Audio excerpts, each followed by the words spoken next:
All right. Welcome to the Pilot Valley, a place where the Son of Love enjoys hanging out with people. We're continuing the series. Here on part 3, the book of Colossians is still so interesting. It begins with, of course, Colossians 1:13, which we've looked at. The Father has delivered us from the mastery of darkness and transferred us into the kingdom of the Son of His love.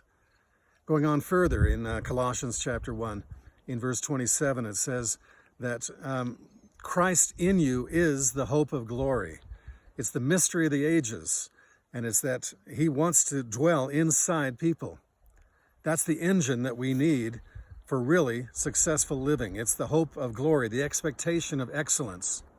Now, Jesus said back in John 14:23, if anybody really actively loves me, my Father and I will love him, and we'll come and make our home inside them.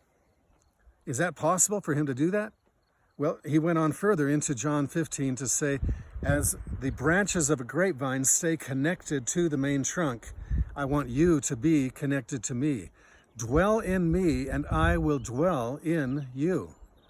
Now, he wouldn't say that if it's not possible. What's really cool about the dwelling place of God is that just yesterday, I was reading in the end of the book, Revelation chapter 21, where John says, I heard a loud voice saying, look, the camp of God, the tent of God is now set up with people, and he will camp with them. They will be his people. He will be their God. What do you get from that dwelling place? Well, he goes on to say, there won't be any more crying or sorrow or tears or death or pain. That tells me that if I'm dwelling in God, all the negatives begin fading away. Sure, we still have problems in this world, but he's in charge. He's in control. There's a sense of stability in the middle of chaos. And along with that, there's no more social distancing, at least not in his mind. He likes to hang around with people. And it doesn't matter what kind of a virus you might carry, whether it's a virus of negativism or bitterness or busyness or physical problems, doesn't matter to him. He wants each one of us. And along with that, this is the God who is the source of all power. How would it be to live with the most energetic person in the universe living in you? Do you think maybe that would reduce your fatigue and negativism? Do you think maybe he would also begin to develop immunity to all kinds of stuff that tries to attack? Now, Romans 8:11 says, if the same Spirit that raised Christ from the dead is dwelling in you, he will give life to your physical body. I'm not saying this is the cure-all and the end-all. I'm not saying that this is the only thing the Bible teaches, because it does teach a lot about conduct and about speaking truth to each other and about daily affairs. All I'm saying is that this is the engine of the car. You still have a steering wheel and upholstery and windshield and transmission and wheels, but this is the main point, that God's always been waiting for the chance to dwell with people. He goes on to say in Revelation 21:5, look, how does it, I just forgot it. Okay, in verse 5, he says, yes, look, I'm making all things new. So, all right, there's a new heavens and a new earth in Revelation 21, and that's primarily what he's talking about. But isn't this also a God who has a habit of making all things new?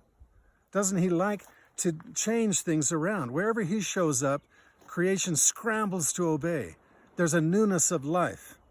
This is a God who's forever young, and he brings fresh ideas, new motivation and inspiration, a new sense of being, a new purpose, a new attitude can come in as we allow him to fully dwell in us.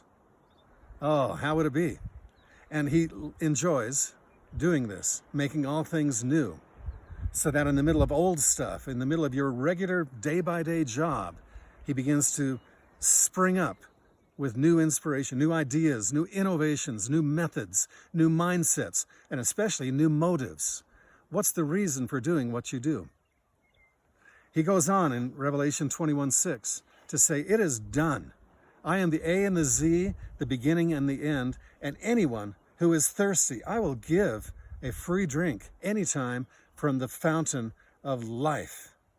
Oh, not just life and energy, fulfillment and satisfaction, an ending of restlessness. Jesus plainly said back in John 6, if you believe in me, you won't be hungry and thirsty again. And he wasn't talking about physical. He's talking about finding fulfillment and coming into everything you were made to be. He enjoys doing this. And I also discovered that in verse 7, he says, he that overcomes will inherit all things. I'll be his father, he'll be my son. At first you think, well, I haven't overcome much. I don't deserve much. Wait a minute, time out. If the overcomer lives inside you, then he qualifies you to be an overcomer. And it's not too late, it's not too hard, you're not too dumb, you're not too smart, you're not too old, you're not too young.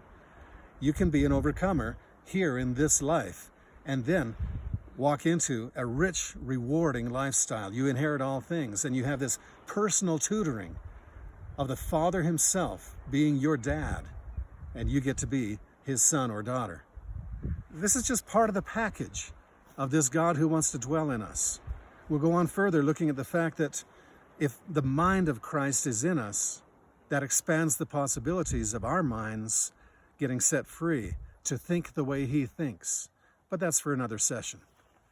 Anyway, the idea of the dwelling place of God being our own lives is just an unlimited thing. Let's look at it further in part 4. Amen.